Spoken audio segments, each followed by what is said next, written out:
si nos quitamos las máscaras y nos dice su nombre, ya está grabando, su nombre y su job title, su responsabilidad aquí dentro de la erupción de La Palma. Buenos días. Mi nombre es Julio Pérez Hernández. Yo soy consejero del Gobierno de Canarias y responsable del área, entre otras, de seguridad y emergencia. Y en esa condición he sido, en el momento en el que hablo lo sigo siendo, responsable de la dirección del operativo de emergencia. Director, aunque hay un director técnico y un equipo de profesionales de distintas administraciones, cada uno con su responsable y sus mandos naturales. Y en la cúspide está el consejero, que, orientado por los equipos técnicos, el director técnico que yo mismo he elegido y he nombrado, toma las decisiones y se esfuerza por coordinar ese conjunto de personas. Para entendernos, usted es el número 1 de Pevolca, ahora mismo. El número 1 es una expresión que no sé por qué no me resulta... el último responsable. Sí, el máximo responsable. El responsable de la dirección del Pevolca, sí, pero es tanta la gente que ha intervenido y yo creo que ha trabajado muy bien, la gente que se ha ocupado del dispositivo de emergencias, que a veces me resisto a personalizar en alguien en concreto y desde luego en mí toda la responsabilidad. A mí me toca la dirección, elegir a los colaboradores, distribuir responsabilidades, coordinar, mantener las reuniones que hemos mantenido, pero quizá esa expresión número 1, bueno, puede que periodísticamente sea atractiva y quizá sea justa, pero a mí me importa mucho resaltar, hemos llegado a tener 1000 personas sobre el terreno y me importa resaltar que es un trabajo colectivo de varias administraciones. Fantástico. Cuando surgió el volcán y se inició el trabajo de Pevolca, ¿usted se esperaba que iba a tener que desempeñar este papel? No, claro que no. Yo no esperaba que hubiera un volcán en mi vida, creo que nadie lo esperaba. Sin embargo, debo decirle que nosotros en nuestra consejería procuramos estar familiarizados con los distintos planes de emergencia, los de incendios o los de otro tipo, y hay un plan general de emergencia. Y yo he procurado familiarizarme con la terminología y las normas legales, porque lo que hacemos está todo regulado. Pero desde luego yo no esperaba tener que enfrentarme a un volcán, de ninguna manera. Yo creo que no lo esperaba yo, pero no lo esperaba nadie. A pesar de que los investigadores venían diciéndonos desde hace años que si en algún lugar de Canarias podría producirse una erupción volcánica, sería en La Palma y justamente en la zona en donde se ha producido, porque es la más reciente o la menos antigua y donde más probabilidades había. Entonces, cuando surgió, además, la emergencia evolucionó rápido, en cuestión de días. Eso también... Una semana. En una semana pasamos desde el momento inicial, lo recuerdo bien, en el que el organismo encargado de la vigilancia volcánica, al que la ley atribuye la responsabilidad de la vigilancia volcánica, que es el Instituto Geográfico Nacional, el IGN, nos advirtió de que el número de sismos y algunas otras señales hacían presagiar que podría haber una erupción. Esto fue un día determinado y una semana después se produjo la erupción. En esa semana activamos, es la palabra que nos ponemos en pie, y en esa primera semana las responsabilidades de dirección de las operaciones le correspondieron al Cabildo de La Palma. En esa primera semana, a pesar de que los científicos nos dijeron no es posible determinar una fecha, a pesar de eso, un día antes o unas horas antes pudimos ejecutar evacuaciones y un día antes pudimos celebrar reuniones con los pueblos donde podría haber afección para prepararlos para una posible evacuación. Y haciendo reflexión en ese momento, la alarma estaba en amarillo. Y por un lado nos han dicho que eso les servía para empezar con las evacuaciones, sí. Pero también nos han dicho los vecinos que siendo amarillo se relajaron. Pensaron, bueno, ya nos dirán cuándo esto irá a surgir, y se han quedado muchos con la angustia de solo haber tenido 15 minutos para evacuar a sus casas. Las evacuaciones siempre se deciden en el momento en el que son recomendadas por los técnicos. Nosotros evacuamos antes, de que se nos dijera hay que evacuar. Hicimos unas evacuaciones que llamamos preventivas. Y antes habíamos hecho charlas con los vecinos para advertirles de que esto iba a ocurrir. Unas segundas evacuaciones que se produjeron una noche en la zona norte de La Colada sí que se produjeron con menos anticipación. Y es posible que esas evacuaciones hubiera menos oportunidad de prepararse. Pero las evacuaciones de la zona del sur, en esas evacuaciones de la zona sur, se pudo alertar a los vecinos y se pudo además evacuar primero a las personas más sensibles, más vulnerables, las personas dependientes. Y esas horas que ganamos de preparación, esas horas fueron muy importantes. En el norte, que fue una segunda evacuación, cuando ya la erupción llevaba unas cuantas semanas, sí que se produjeron unas evacuaciones en hora nocturna que costó decidir, pero las decidimos y naturalmente costó ejecutar. Pero luego le podría añadir algo, si tengo ocasión, sobre un mecanismo que de alguna manera suavizó esta dificultad de hacer la evacuación tan rápidamente. Vale, ok.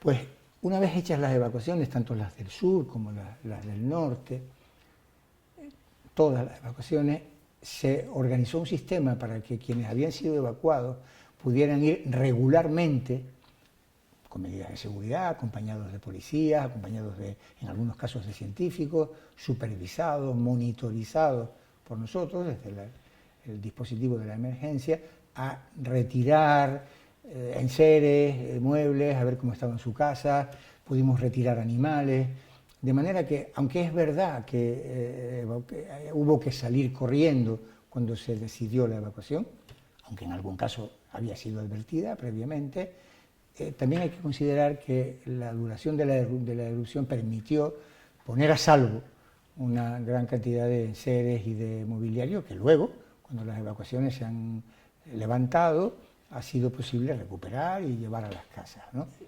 Y esto también es importante señalarlo. Exacto. Y nosotros estuvimos en una reunión en Los Llanos donde algunos vecinos, y esto fue tras la tragedia que una persona murió barriendo su tejado. No sé si ha salido todavía el sumario de la autopsia, si fue por gases o si se cayó del tejado, ¿eso lo sabemos?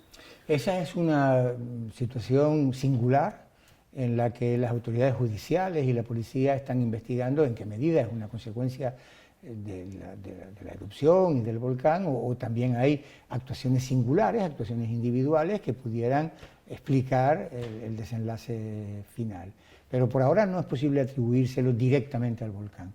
Y como las autoridades judiciales y policiales investigan, pues nosotros estamos a la espera de que se nos informe de cuál es la orientación que toma la autoridad que investiga. Sí, pero para usted como máximo responsable de Pehuelca en ese momento es un momento complejo, ¿no? Porque estuvimos en una reunión después de ese evento donde los vecinos se quejaban que no tenían la misma libertad de acceder a limpiar sus casas, se quejaban que la UME no limpiaba como ellos querían sus casas, pero es una responsabilidad, vamos, que pesa mucho cuando hay gases altos, ¿verdad? Sí, hemos tratado de estar lo más cerca posible de los vecinos y tratar de comprender el dolor y la sensación de pérdida y la angustia. Yo intento ponerme en su lugar y pienso yo mismo, si me dijeran que tengo que salir corriendo, aunque me hayan avisado, aunque me hayan preparado, no sabría qué hacer, qué cosas llevarme. Pero ha sido necesario establecer unas normas muy rígidas. No se podía entrar sino en unas horas determinadas, previo control por parte de la Guardia Civil, en unos puntos determinados, siempre en compañía, siempre con un responsable público, a un punto determinado. No era posible, para garantizar la seguridad, que era nuestro primer objetivo, no era posible el permitir un acceso indiscriminado. Y yo creo que esto ha permitido que al cabo de casi 3 meses o de 3 meses de erupción no se hayan producido desgracias personales. Porque lo primero son las personas, ¿verdad? Lo primero son las personas.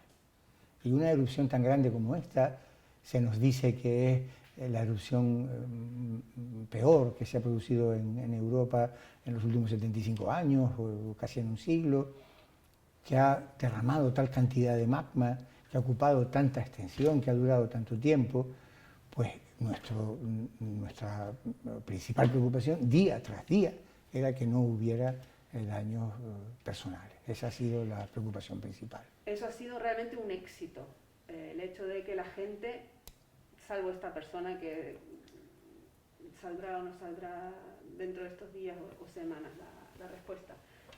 Pero nos preguntamos de cara al futuro, en estas primeras semanas, lo que sí han vivido muchos palmeros es muchísimo estrés porque igual no se les ha comunicado cosas sobre la marcha de una forma que ellos puedan digerir.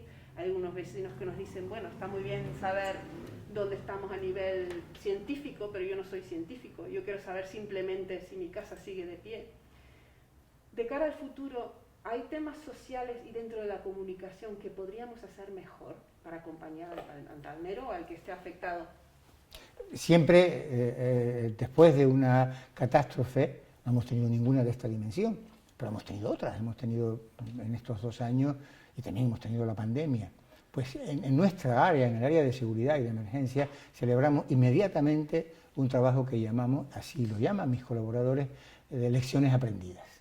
Y siempre encontramos asuntos en los cuales es posible y es necesario perfeccionar nuestros procedimientos y también a veces nuestros recursos, aunque aquí desde luego se podrá decir otra cosa, pero no se podrá decir que ha habido falta de recursos, ¿no? No cabe duda de que la proximidad y la cercanía a la población es importantísimo, el mantener a la población informada y transmitir una panorámica exacta de cuál es la situación en cada momento es importantísimo en cualquier catástrofe. Aquí teníamos una dificultad, que es que, como decía un científico, al volcán no se le puede ver por dentro, sino solo auscultar. Y nosotros cada día, cada hora, cada segundo intentábamos saber qué podría ocurrir en el tiempo más inmediato. Y además hemos hecho una cosa que yo creo que en general ha salido bien, que es tratar primero de que los medios de comunicación tuvieran un acceso ordenado a las fuentes de información y a los lugares. No es posible permitir un acceso indiscriminado, por muy periodista o medio de comunicación que se sea, pero sí hicimos unas excursiones supervisadas, excursiones no es la palabra, unos recorridos para que pudieran todos los medios de comunicación, varios cientos de medios de comunicación, para que pudieran ir a ver directamente. A continuación hicimos otra cosa importante, que es advertirle a los científicos, incluso contrariando un poco lo que dice la norma, que estaban, como es natural, en libertad de hacer toda clase de manifestaciones, que podían discrepar de las decisiones, expresarse de otro modo y establecer un sistema de acceso directo de los ciudadanos a nuestras fuentes de información. Y establecer un sistema en el que cada día el director técnico del plan y un responsable, un portavoz del comité científico, comparecían entre los medios de comunicación para exponer la situación en la que estaba. ¿Podemos mejorar todo esto? Probablemente. Intentar aproximarnos a las personas que sufren es la primera responsabilidad. A partir de esta experiencia, probablemente introduciremos cambios en el funcionamiento del plan. Perfecto. ¿Ha sido fácil ponerse de acuerdo en esos meetings por la mañana? Porque eran muchos técnicos, muchos... ¿Ha sido fácil ponerse de acuerdo? Pues yo creo que sí. Yo he asistido a muchas de las reuniones del comité científico y a todas las reuniones del comité director, salvo alguna excepción, porque otras responsabilidades de la consejería me obligaban me impedían asistir. Y yo creo que la clave ha estado en la manera en que hemos hecho las comunicaciones y en transmitir la idea de que la emergencia solo se afronta con éxito si hay una especie de dirección colectiva, de liderazgo colectivo de todas las administraciones y todos los equipos científicos. Claro que ha habido reuniones en las que se expresan puntos de vista distintos, ¿no? Y por lo tanto ha sido fácil porque lo hemos logrado, pero no a partir de la autoridad, de el que manda soy yo, o a partir no se puede discutir, todo lo contrario.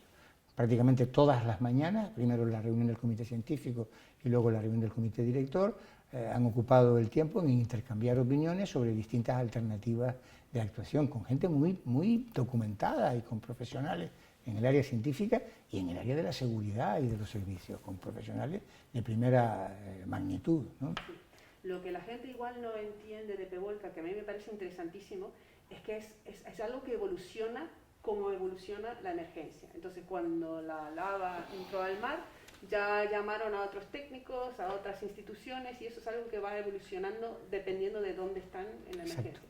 Entonces, ahora que ha parado el volcán, ¿cuál es el papel de Pevolca y con quién están colaborando? Ha parado el volcán, pero no ha parado la emergencia. Seguimos en situación de emergencia porque sigue habiendo peligro, mucho menos peligro, pero peligro.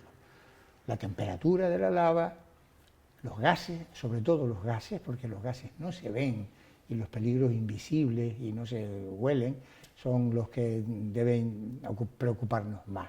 Ahora nuestro papel es seguir supervisando de otro modo la situación. Primero, restableciendo la posibilidad de que quienes fueron evacuados regresen a sus casas. Hay una parte que no puede volver a sus casas porque sus casas han sido destruidas. Y ahí otros equipos políticos y administrativos se ocupan de lo que llamamos la reconstrucción, el restablecimiento de la... No es directamente competencia mía, lo es en la medida en que soy miembro del gobierno y ahí tomamos decisiones y no quiero eludir esa responsabilidad. Pero nosotros seguimos activos de otra manera. Seguimos teniendo gente albergada en establecimientos hoteleros que irán regresando a sus casas, seguimos midiendo gases, seguimos dando orientaciones a la población, aunque de otra manera. El peligro es otro en este momento, pero no nos hemos ido. En el plan nos hemos quizás acostumbrado a que la gente tenga más de un domicilio o un familiar, y hay gente sobre el terreno que se queja que cuando llega, por ejemplo, inmigrantes a las islas, se les pone en un hotel 4 estrellas, pero en La Palma han estado o en un hotel o teniendo que vivir en situaciones un poco complejas durante muchísimo tiempo. Nos ha faltado acomodación realmente digna para esta gente, ¿no? Para 7.000 personas durante esta emergencia. No ha faltado acomodación.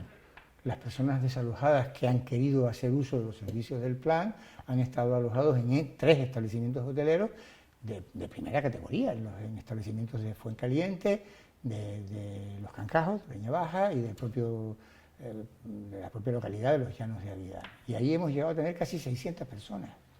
Todo el que ha solicitado esto ha sido... Es verdad que hay mucha gente que se ha alojado en otro tipo de casas, de residencias, y había gente que no tenía su primera residencia ahí, sino que realmente vivía en otro sitio, algunos residentes temporales de países europeos, ¿no?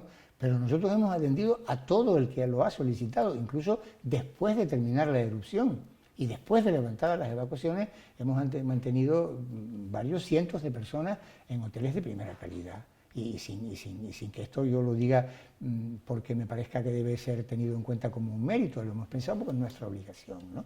Y hemos atendido y lo seguiremos haciendo hasta que todo el mundo pueda regresar a su casa o acudir a una vivienda de las que el gobierno está entregando en estos días. Esto es importante porque la reconstrucción va a tardar, no días ni semanas, pero meses y años, porque hay que... Entonces, en ese tiempo va a seguir Pevolca activo y va a seguir atendiendo a la gente que sigue, si no puede seguir compartiendo habitación con un familiar, con un amigo. En los meses y los años que vienen, ¿van a seguir atendiendo a esa gente en La Palma? Sí, lo que pasa es que puede que llegue un momento en que no sea el gobierno de Canarias. Todavía no ha llegado, seguimos siendo nosotros, seguiremos, mientras haya peligro, dice la norma, la ley, para las personas, las infraestructuras o el medio ambiente, porque hemos de proteger también algunas de las cosas que la erupción ha producido, tienen un valor importante para el estudio, para la preparación, para el futuro. Nosotros seguiremos atendiendo a todas las personas que lo necesiten. Y poco a poco iremos siendo sustituidos por quienes se ocupen de la reconstrucción. Pero mientras exista una situación de riesgo para las personas, las infraestructuras o el medio ambiente, nosotros seguiremos con el plan activado. Es posible que en un momento determinado, como ocurrió durante la primera semana, antes nos referíamos a esa semana en que el semáforo aún no estaba en rojo, ¿no?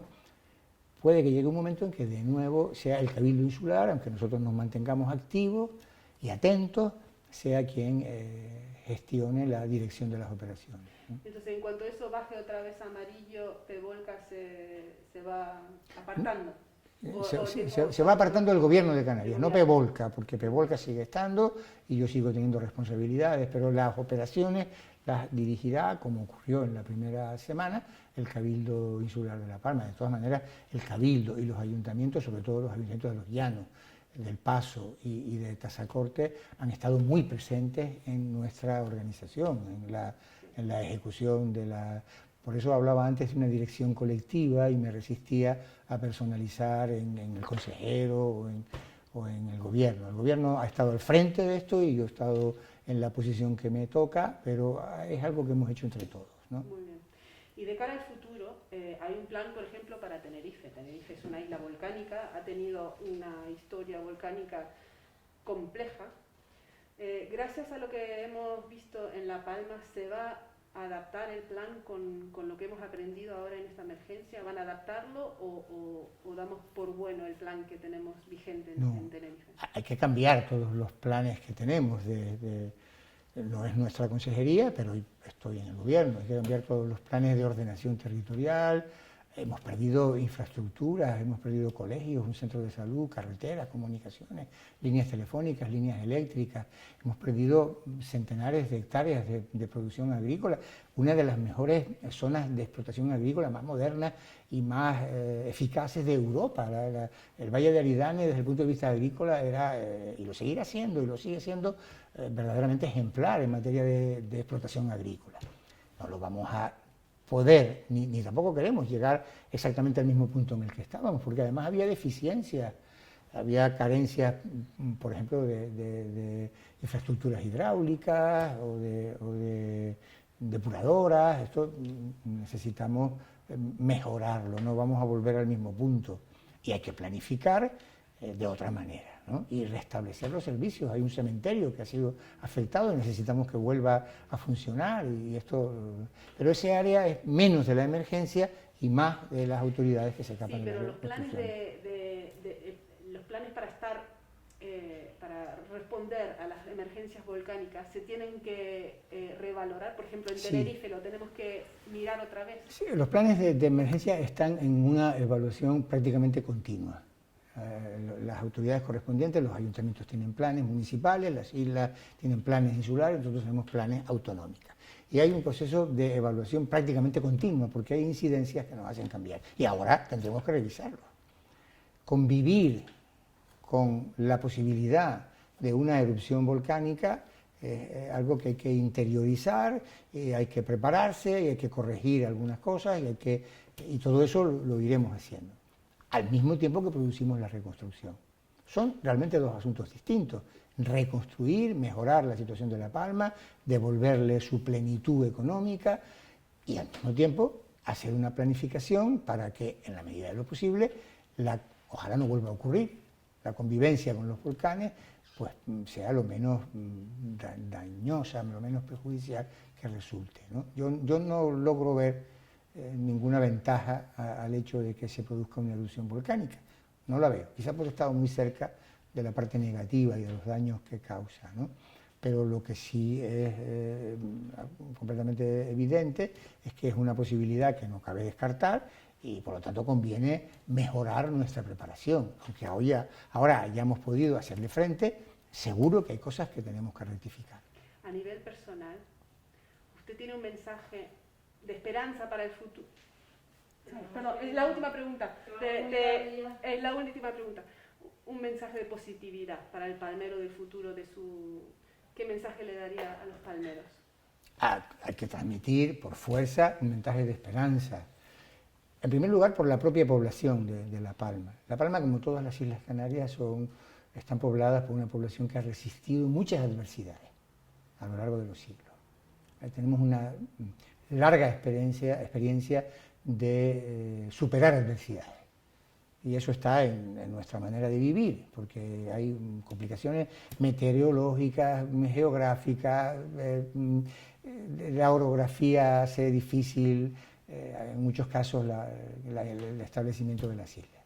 Pero ahora somos 2.200.000 personas con un gobierno con unas competencias muy amplias que puede gestionar por sí mismo y una población que desea en La Palma la recuperación. Y yo creo que hay que sembrar esperanza, porque es posible hacerlo, porque vemos que hay deseo de que ocurra, hay medios, hay dinero, yo suelo decir que hay capacidad presupuestaria, probablemente sea más difícil la gestión que la búsqueda del dinero, porque todas las administraciones, empezando por el Gobierno de España, se han adelantado a ofrecer financiación. Pero esperanza, desde luego, que hay, y ese sería el mensaje. La Palma ha sobrevivido a otras erupciones, quizá no tanto impacto, también sobrevivirá a esta, sin duda.